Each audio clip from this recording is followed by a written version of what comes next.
Britain, France ও Germany এই তিন ইউরোপীয় দেশ E3 ইরানের বিতর্কিত পারমাণবিক কর্মসূচিকে ঘিরে জাতিসংঘের নিষেধাজ্ঞা পুনর্বহালের উদ্যোগ নিয়েছে। বৃহস্পতিবার তারা স্ন্যাপব্যাক মেকানিজম চালু করে 30 দিনের একটি আনুষ্ঠানিক প্রক্রিয়া শুরু করে।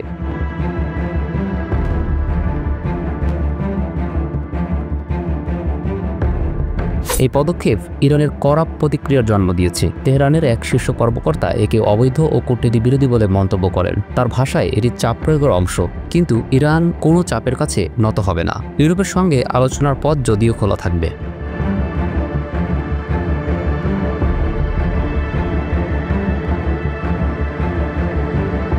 2015 সালে ইরান ও 6 পরাশক্তির মধ্যে একটি পরমাণু চুক্তি স্বাক্ষরিত হয়, যার আওতায় তেহরান পারমাণবিক কর্মসূচিতে সীমা আরোপের বিনিময়ে আন্তর্জাতিক নিষেধাজ্ঞা থেকে কিছুটা মুক্তি পায়। তবে চুক্তির নানা শর্ত লঙ্ঘনের অভিযোগে ইউরোপীয় দেশগুলো এখন সেই নিষেধাজ্ঞা ফিরিয়ে আনতে চাইছে।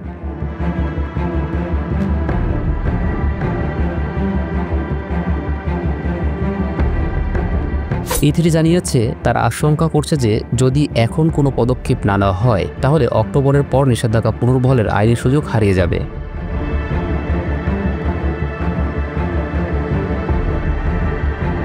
চলতি বছরের জুনে যুক্তরাষ্ট্র ও ইসরায়েল ইরানের কয়েকটি পারমাণবিক স্থাপনায় হামলা চালানোর পর থেকে ইউরোপ ও তেহরানের মধ্যে আলোচনা চলছিল।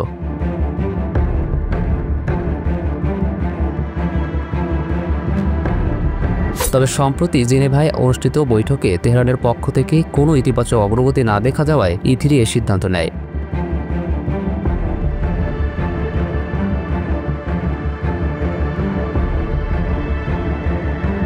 ফ্রান্স ও জার্মানি বলছে এই পদক্ষেপ নেওয়া হলেও কূটনৈতিক সমাধানের পথ এখনও খোলা রয়েছে। তারা ইরানকে জাতিসংঘ পরমাণু পর্যবেক্ষক সংস্থার সঙ্গে সহযোগিতা এবং আগামী 1 মাসের মধ্যে যুক্তরাষ্ট্রের সঙ্গে সরাসরি আলোচনায় বসার আহ্বান জানিয়েছে।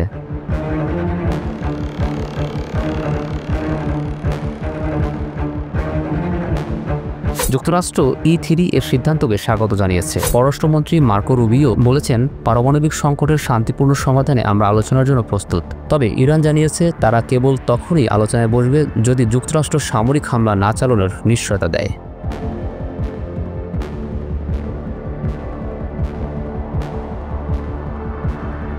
ইরান হুঁশিয়ারি দিয়েছে নিষেধাজ্ঞা পুনর্বহাল হলে তারা পরমাণু অস্ত্র বিস্তার রোধ সংস্থা NPT থেকে সরে আসা বিবেচনা করবে।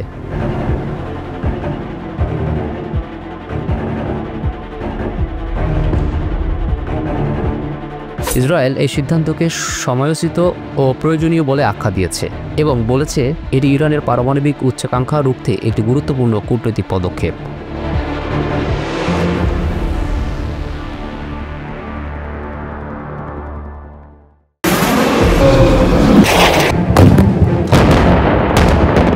পুতিন এক শিকারী আর দোরগোড়ায় দাঁড়িয়ে থাকা দৈত্য।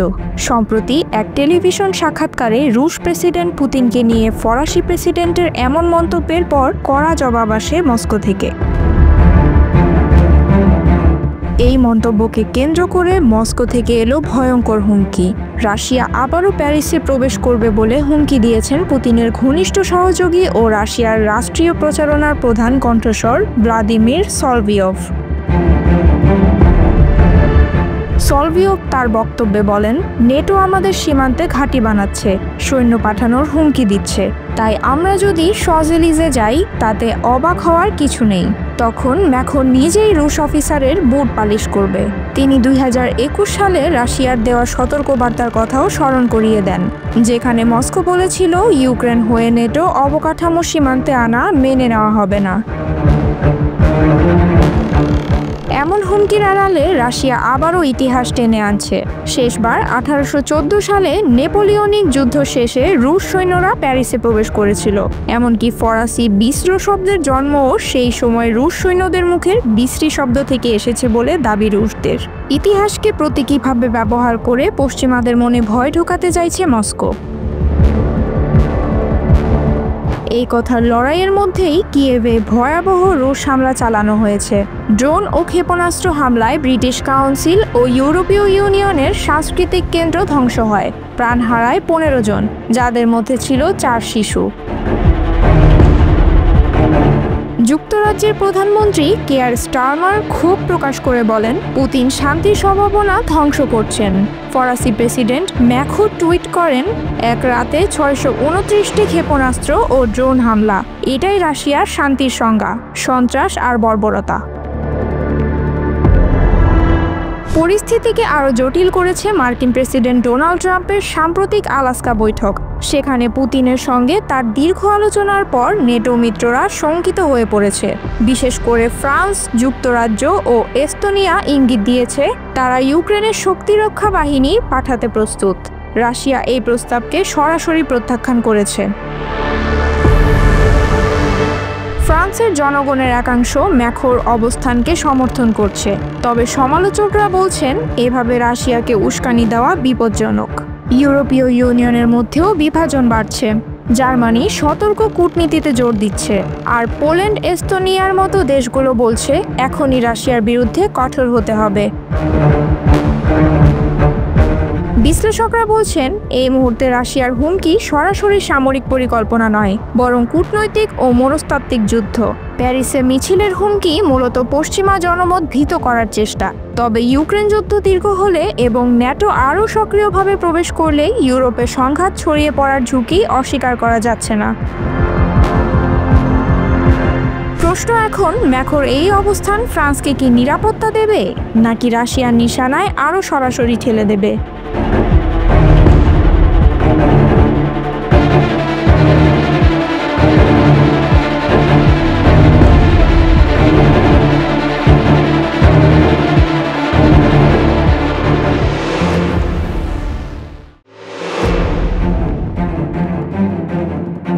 ক্রমেই তীব্র হচ্ছে ভেনেজুয়েলা ও যুক্তরাষ্ট্রের দ্বন্দ্ব।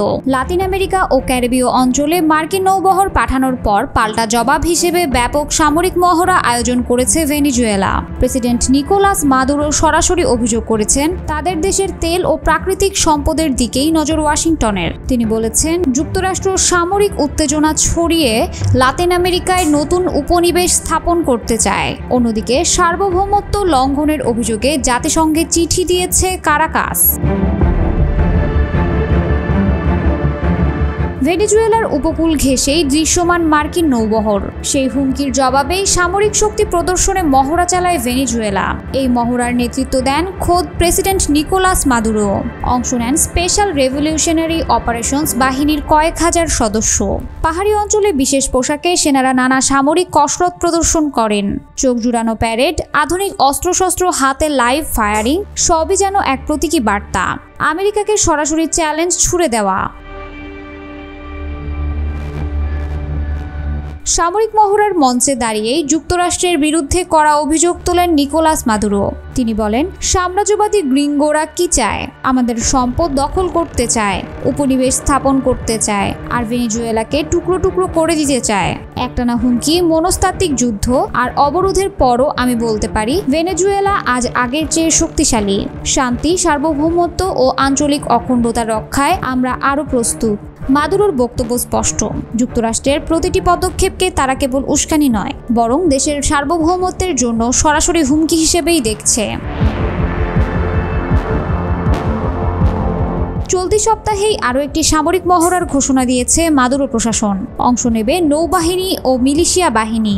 কারাকাসের দাবি, ওয়াশিংটনের পদক্ষেপ আন্তর্জাতিক আইন ভঙ্গ করেছে এবং এটি জাতিসংঘ সনদেরও সরাসরি লঙ্ঘন।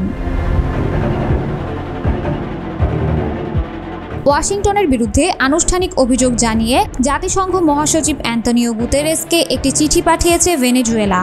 জাতিসংঘে নিযুক্ত দেশটির প্রতিনিধি স্যামুয়েল মোনকাদা বলেন, আমাদের দেশের বিরুদ্ধে মার্কিন সরকারের ক্রমাগত হয়রানিমূলক নীতি এবং সাম্প্রতিক বিপজ্জনক কর্মকাণ্ড আন্তর্জাতিক শান্তি ও নিরাপত্তার জন্য হুমকি। এই সামরিক তৎপরতা জাতিসংঘ সনদের স্পষ্ট লঙ্ঘন, অর্থাৎ কূটনৈতিক মঞ্চেও যুক্তরাষ্ট্রকে চাপে ফেলতে চাইছে কারাকাস। এর আগে উত্তেজনা তৈরি হয়েছিল।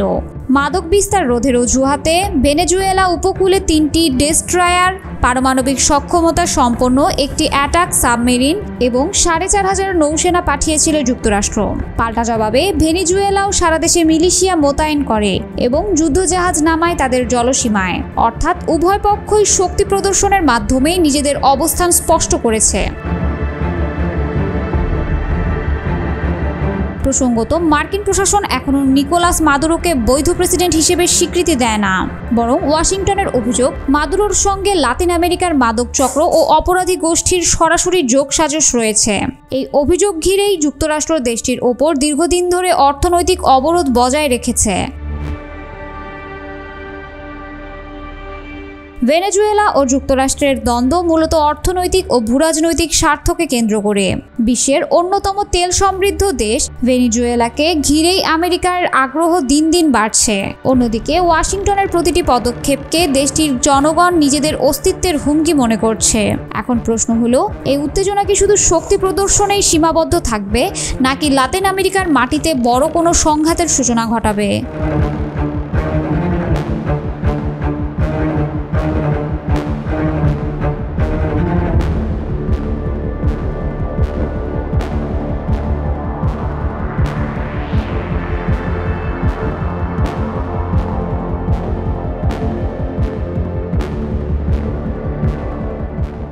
শান্তির পথে না গিয়ে রাশিয়া এবার ইউক্রেনের ওপর স্মরণকালের সবচেয়ে বড় হামলা চালিয়ে বসেছে। এই মাসের শুরুতে মার্কিন প্রেসিডেন্ট ডোনাল্ড ট্রাম্প ইউক্রেনের যুদ্ধের অবসান নিয়ে আলোচনা করার জন্য ভ্লাদিমির পুতিনের সাথে আলাস্কায় বৈঠক করেন। এরপর থেকে কিয়েভের ওপর আক্রমণের মাত্রা বাড়ে। এবারের হামলা স্মরণকালের সবচেয়ে বড় হামলার একটি। রাশিয়া বৃহস্পতিবার ভোরে ইউক্রেনের শহরগুলোতে ব্যাপক ক্ষেপণাস্ত্র ও ড্রোন হামলা চালিয়েছে। এতে অন্তত 23 জন নিহত হয়েছেন এবং রাজধানী কিয়েভ সহ দেশজুড়ে গুরুত্বপূর্ণ অবকাঠামো ও আন্তর্জাতিক মিশনগুলো ক্ষতিগ্রস্ত হয়েছে। যুক্তরাষ্ট্রের ইউক্রেন বিষয়ক বিশেষ দূত কিথ কেলগ বলেন, রাশিয়ার এই হামলা শান্তি প্রতিষ্ঠার প্রচেষ্টাকে মারাত্মকভাবে ক্ষতিগ্রস্ত করেছে। তার ভাষ্যে কোনো সামরিক স্থাপনা নয়, বরং কিয়েভের আবাসিক এলাকা, ইউরোপীয় ইউনিয়ন ও ব্রিটিশ কনসুলেট অফিস, যাত্রীবাহী ট্রেন এবং সাধারণ নাগরিকদের লক্ষ্য করে এই হামলা চালানো হয়েছে। রাশিয়ান কূটনীতিকদের তলব করে এই হামলার তীব্র প্রতিবাদ জানিয়েছে ব্রিটেন ও ইউরোপীয় ইউনিয়ন।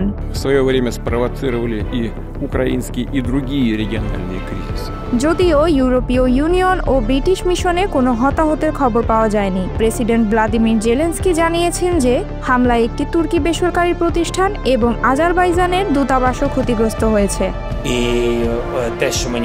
Мене брифінгували урядовці, це з'явилось. হোয়াইট হাউসের প্রেস সেক্রেটারি ক্যারোলিন লেভিট জানান, প্রেসিডেন্ট ট্রাম্প হামলার খবরে বিচলিত হলেও সেটা তার কাছে অপ্রত্যাশিত ছিল না, কারণ রাশিয়া ও ইউক্রেনের মধ্যে যুদ্ধ অনেকদিন ধরেই চলছে। তিনি বলেন, রাশিয়ার হামলাগুলো প্রাণঘাতী হলেও গত আগস্টে ইউক্রেন ও রাশিয়ার তেল শোধনাগারগুলোতে উল্লেখযোগ্য ক্ষতি করেছে।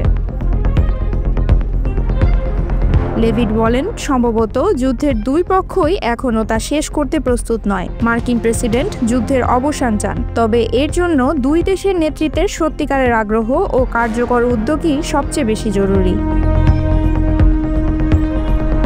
ট্রাম্প আশা করেছিলেন এই বৈঠক যুদ্ধের অবসানে কিছু অগ্রগতি আনবে, কিন্তু জেলেনস্কির মতে রাশিয়া কূটনীতি নয়, বেছে নিয়েছে ব্যালিস্টিক ক্ষেপণাস্ত্র। তারা যুদ্ধ বন্ধের বদলে মানুষ হত্যা অব্যাহত রেখেছে।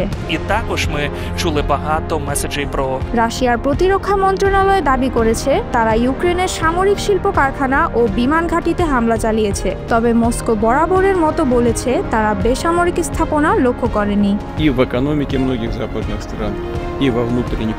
ইউক্রেনীয় কর্মকর্তারা বলছেন, গত কয়েক মাসে ঘনবসতিপূর্ণ এলাকায় রাশিয়ার হামলায় বহু সাধারণ মানুষ নিহত হয়েছে এবং যুদ্ধ শুরুর পর থেকে এ সংখ্যা হাজার ছাড়িয়ে গেছে। হামলার সময় কিয়েভের আকাশে ড্রোনের শব্দে জনমনে আতঙ্ক ছড়ায়। বিস্ফোরণে রাতের আকাশ ধোঁয়ায় ঢেকে যায়। শহরের মেয়র ভিতালি ক্লিচকো একে সাম্প্রতিক সময়ের অন্যতম বড় হামলা বলে বর্ণনা করেছেন। সরকারি হিসাবে অন্তত 63 জন আহত হয়েছে এবং সব জেলা শহরের ভবন ক্ষতিগ্রস্ত হয়েছে। দেশ জুড়ে অন্তত 13টি স্থানে রুশ হামলা হয়েছে বলে জানিয়েছে ইউক্রেনের সামরিক বাহিনী। জাতীয় বিদ্যুৎ সংস্থা ইউক্রেন এগ্রো জানিয়েছে কয়েকটি বিদ্যুৎ উৎপাদন কেন্দ্রেও আঘাত হানার ফলে কিছু অঞ্চলের বিদ্যুৎ সংযোগ বিচ্ছিন্ন হয়ে পড়েছে। যুদ্ধ থামাতে ইউক্রেন ও তার পশ্চিমা মিত্রদের কূটনৈতিক প্রচেষ্টা এখনও কার্যকর কোনো ফল আনতে পারেনি। প্রথমে পুতিনের সঙ্গে, পরে জেলেনস্কির সঙ্গে ট্রাম্পের সাম্প্রতিক বৈঠকও এখনও দৃশ্যমান অগ্রগতি দেখাতে ব্যর্থ। এরই মধ্যে রাশিয়া পূর্ব ইউক্রেনে নতুন করে শক্তিশালী আক্রমণ করেছে, যাতে ইউক্রেনকে কিছু অঞ্চল ছেড়ে দিতে চাপ প্রয়োগ করা যায়। জেলেনস্কি আন্তর্জাতিক সম্প্রদায়ের প্রতি নতুন করে রাশিয়ার ওপর কঠোর নিষেধাজ্ঞা আরোপের আহ্বান জানিয়েছেন। তিনি উল্লেখ করেন, মস্কো এখনও শান্তি চায় না, বরং হত্যাযজ্ঞ চালিয়ে যেতে চায়।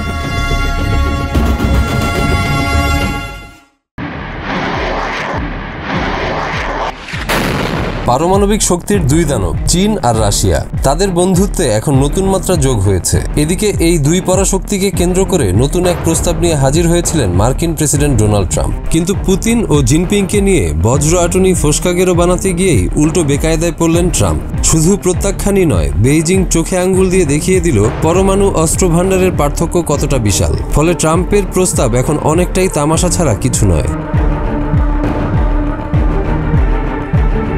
আলাস্কায় অনুষ্ঠিত বৈঠকে ভ্লাদিমির পুতিনের সঙ্গে পরমাণু নিরস্ত্রীকরণ নিয়ে আলোচনা হয় ট্রাম্পের। তিনি জানান, এই পরিকল্পনায় চীনকেও অন্তর্ভুক্ত করতে চান। মার্কিন প্রেসিডেন্ট বলেন, আমরা পারমাণবিক অস্ত্রের বিস্তার ঘটাতে পারি না, এটি বিপজ্জনক শক্তি, আমাদের তা থামাতেই হবে। কিন্তু বেইজিং এই প্রস্তাবকে কোনো গুরুত্বই দিল না।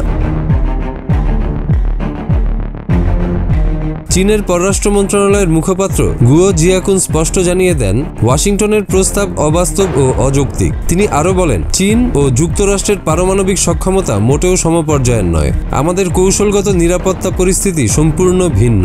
চীন নো ফার্স্ট ইউজ নীতি অনুসরণ করে এবং আমাদের পারমাণবিক কৌশল একান্তই আত্মরক্ষামূলক। তাই কোনো প্রতিযোগিতায় জড়াবে না বেইজিং। তবে তিনি পরিষ্কার বার্তা দিয়েছেন, সর্বোচ্চ সংখ্যক পারমাণবিক অস্ত্রধারী দেশগুলো যুক্তরাষ্ট্র ও রাশিয়াকেই নিরস্ত্রীকরণের দায় নিতে হবে।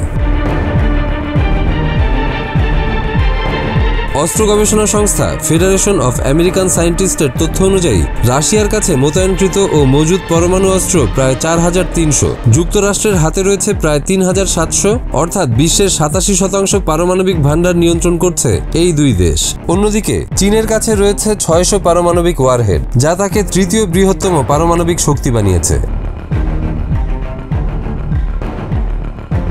আলাস্কা বৈঠকের মাত্র একদিন আগেই ভ্লাদিমির পুতিন যুক্তরাষ্ট্রকে নতুন পারমাণবিক অস্ত্র নিয়ন্ত্রণ চুক্তির প্রস্তাব দেন। তবে দীর্ঘদিন ধরেই ওয়াশিংটন চেষ্টা করছে চীনকে এই আলোচনায় যুক্ত করতে, কিন্তু বেইজিং এতে রাজি নয়।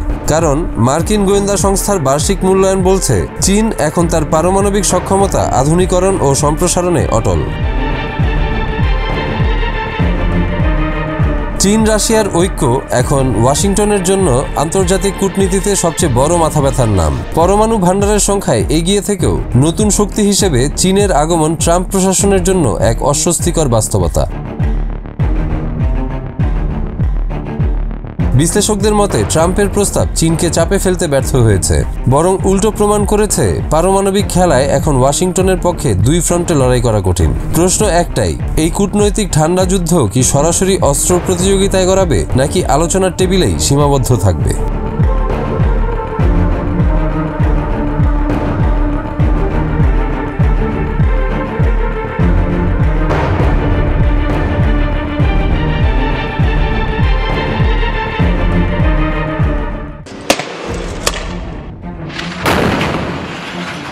অসহায় ফিলিস্তিনিদের ওপর ইসরায়েলি বাহিনীর নির্মম হত্যাযজ্ঞ বিশ্বের সবার কাছেই নিন্দিত হয়েছে। এর বহিঃপ্রকাশ হিসেবে যুক্তরাষ্ট্র এবার ইসরায়েলের ওপর নতুন এক নিষেধাজ্ঞা দিল। গাজা যুদ্ধের উত্তেজনার কারণে ব্রিটিশ সরকার আগামী মাসে লন্ডনে অনুষ্ঠিতব্য বৃহত্তম অস্ত্র মেলায় ইসরায়েলি কর্মকর্তাদের অংশগ্রহণের উপর নিষেধাজ্ঞা আরোপ করেছে। ব্রিটিশ প্রতিরক্ষা মন্ত্রণালয় শুক্রবার এ তথ্য নিশ্চিত করেছে। সেপ্টেম্বর 9 থেকে 12 পর্যন্ত অনুষ্ঠিতব্য এই দ্বিবার্ষিক মেলাটি বিশ্বের অন্যতম বৃহৎ অস্ত্র বাণিজ্য প্রদর্শনী। এই নিষেধাজ্ঞার পেছনে মূল কারণ হলো ব্রিটেন ইতোমধ্যে ইসরায়েলের বিরুদ্ধে অস্ত্র রপ্তানি লাইসেন্সের কিছু অংশ সাময়িকভাবে স্থগিত করেছে, মুক্ত বাণিজ্য আলোচনা স্থগিত রেখেছে এবং গাজা অভিযানের কারণে 2 জন চরমপন্থী ইসরায়েলি মন্ত্রীর ওপর নিষেধাজ্ঞা আরোপ করেছে। গাজায় মানবিক সাহায্যের প্রবাহ বন্ধ থাকায় সেখানে গভীর খাদ্য সংকট তৈরি হয়েছে। ব্রিটিশ সরকারের বিবৃতিতে বলা হয়েছে, ইসরায়েলি সরকারের গাজায় সামরিক অভিযান আরও বাড়ানোর সিদ্ধান্ত একদমই অমানবিক। এই যুদ্ধে এখনই কূটনৈতিক সমাধান দরকার, সেই সঙ্গে যুদ্ধবিরতি, বন্দীদের মুক্তি এবং গাজার মানুষের জন্য মানবিক সাহায্যের বৃদ্ধি নিশ্চিত করতে হবে। মে মাসে প্রকাশিত এক প্রতিবেদনে জানানো হয় যে গত বছরের সেপ্টেম্বর থেকে ব্রিটিশ সরকারের আংশিক নিষেধাজ্ঞার পরও যুক্তরাজ্যের বিভিন্ন কোম্পানি ইসরায়েলের কাছে সামরিক রপ্তানি চালিয়ে যাচ্ছে। যদিও ইসরায়েলের সরকারি প্রতিনিধি দল মেলায় অংশগ্রহণ থেকে বিরত থাকলেও দেশের প্রতিরক্ষা সংস্থাগুলো এই প্রদর্শনীতে অংশ নিতে পারবে। ইসরায়েলি গণমাধ্যমে বলা হয়েছে, ব্রিটেন এই নিষেধাজ্ঞা তুলে নিতে ইসরায়েলের কাছ থেকে অধিকৃত ফিলিস্তিনি ভূখণ্ডে আন্তর্জাতিক আইন মেনে চলার প্রতিশ্রুতি চেয়েছে। ইউরোপীয় অঞ্চলে ইসরায়েলের গাজা যুদ্ধের বিরুদ্ধে চাপ বাড়ছে। গত মে মাসে ফ্রান্স প্যারিস এয়ার শোতে ইসরায়েলি অস্ত্র প্রস্তুতকারকদের আক্রমণাত্মক অস্ত্র প্রদর্শন থেকে বিরত থাকার ঘোষণা দেয়। শেফিল্ডে আগামী শনিবার কোপেনহেগেনে ইউরোপীয় ইউনিয়নের পররাষ্ট্রমন্ত্রীরা আরও কঠোর নিষেধাজ্ঞার বিষয়ে আলোচনা করবেন। সুইডেন ও নেদারল্যান্ডস এই কঠোর অবস্থানের নেতৃত্ব দিচ্ছে। ব্রিটিশ প্রধানমন্ত্রী কিয়ার স্টারমার ইসরায়েলের বিরুদ্ধে কঠোর অবস্থান নিয়েছেন এবং গত মাসে ঘোষণা দিয়েছেন, যদি ইসরায়েল যুদ্ধবিরতি না মানে এবং দখল অবসান না করে তাহলে সেপ্টেম্বর মাসে তিনি ফিলিস্তিনি রাষ্ট্রকে স্বীকৃতি দেবেন।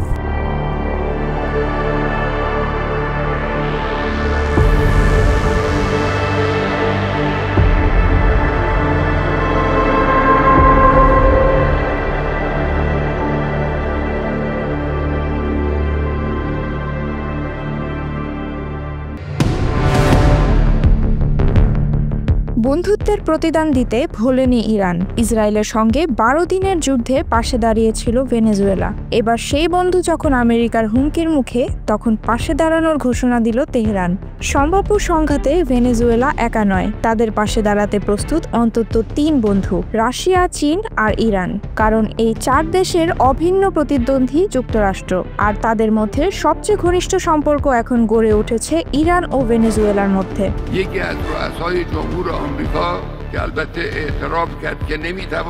ইরান ভেনেজুয়েলা সম্পর্ক অত্যন্ত গুরুত্বপূর্ণ ও কৌশলগতভাবে তাৎপর্যপূর্ণ। 2 দেশের সম্পর্ক প্রায় 50 বছরের পুরনো, তবে 2000 সালের পর থেকে এটি আরও শক্তিশালী হয়েছে। কারণ একটাই, উভয় দেশই মার্কিন নিষেধাজ্ঞার শিকার। তাই নিজেদের সার্বভৌমত্ব রক্ষায় এবং পশ্চিমা আধিপত্য মোকাবিলায় তারা একে অপরকে সমর্থন দিয়ে আসছে। মূল নীতি একই, পশ্চিমা দমন নীতি প্রতিরোধ। দুই দেশের সম্পর্ক আরও মজবুত হয়েছে তেলের কারণে। ভেনেজুয়েলায় রয়েছে বিশ্বের বৃহত্তম তেলের মজুদ, কিন্তু আধুনিক রিফাইনারির অভাবে তেল শিল্প ধসে পড়লে সাহায্যের হাত বাড়ায় ইরান। তেহরান সরবরাহ করে পরিশোধিত তেল, রিফাইনারির যন্ত্রাংশ ও কারিগরি জ্ঞান। বিনিময়ে ভেনেজুয়েলা দেয় অপরিশোধিত তেল ও স্বর্ণ। এই সহযোগিতাই কারকাসকে মার্কিন নিষেধাজ্ঞার চাপ মোকাবিলায় টিকে থাকতে সাহায্য করছে। 2022 সালে ভেনেজুয়েলার প্রেসিডেন্ট নিকোলাস মাদুরোর তেহরান সফরে স্বাক্ষরিত হয় 20 বছরের সহযোগিতা চুক্তি। এর আওতায় দুটি দেশ জ্বালানি, প্রতিরক্ষা, অর্থনীতি থেকে পর্যটন শিল্প পর্যন্ত একে অপরকে সহযোগিতা করছে। ইরান শুধু জ্বালানি নয়, স্বাস্থ্য খাতেও ভেনেজুয়েলাকে সহায়তা করছে। ভ্যাকসিন সরবরাহ থেকে শুরু করে চিকিৎসা প্রযুক্তি বিনিময়ে কাজ করছে দুই দেশ। সামরিক সম্পর্কেও ঘনিষ্ঠতা দিন দিন বাড়ছে। 2012 সাল থেকেই ইরানের সহায়তায় ড্রোন তৈরি করছে ভেনেজুয়েলা। প্রথমে তা ব্যবহৃত হতো নজরদারি ও সীমান্ত টহলের কাজে। পরবর্তীতে ইরান উন্নত আক্রমণকারী ড্রোন ও মিসাইল ব্যবস্থা সরবরাহ করেছে ভেনেজুয়েলাকে। এমনকি যুক্তরাষ্ট্র ভেনেজুয়েলার উপকূলে যুদ্ধজাহাজ মোতায়েন করলে পাল্টা সামরিক প্রস্তুতিতে এই ইরান সহায়তাই ভরসা দিচ্ছে কারাকাসকে। সাম্প্রতিক উত্তেজনার প্রেক্ষাপটে কথা হয়েছে ইরান ও ভেনেজুয়েলার পররাষ্ট্রমন্ত্রীদের মধ্যে। ইরানি পররাষ্ট্রমন্ত্রী আব্বাস আরাকসি প্রকাশ্যে ঘোষণা দিয়েছেন ভেনেজুয়েলার প্রতি ইরানের অবিচল সমর্থন অব্যাহত থাকবে। এই বক্তব্য শুধু কূটনৈতিক সমর্থন নয়, বরং আমেরিকার বিরুদ্ধে এক ধরনের রাজনৈতিক চ্যালেঞ্জও। বিশ্ব রাজনীতিতে নতুন করে গড়ে উঠছে এক অঘোষিত জোট। যুক্তরাষ্ট্রের বিরোধিতা করতে রাশিয়া, চীন ও ইরান একসঙ্গে মাঠে নামছে, আর তাদের পাশে দাঁড়িয়ে লাতিন আমেরিকার ভেনেজুয়েলা। তেল, অর্থনীতি আর সামরিক প্রযুক্তিকে ভিত্তি করে তৈরি হওয়া ইরান ভেনেজুয়েলা সম্পর্ক এখন কৌশলগত উচ্চতায় পৌঁছেছে। প্রশ্ন হচ্ছে, এই সম্পর্ক কেবল অর্থনীতি ও সাময়িক সহায়তায় সীমাবদ্ধ থাকবে, নাকি একসময় আমেরিকার সঙ্গে সরাসরি যুদ্ধে নামার পথে এগিয়ে যাবে এই নতুন জোট?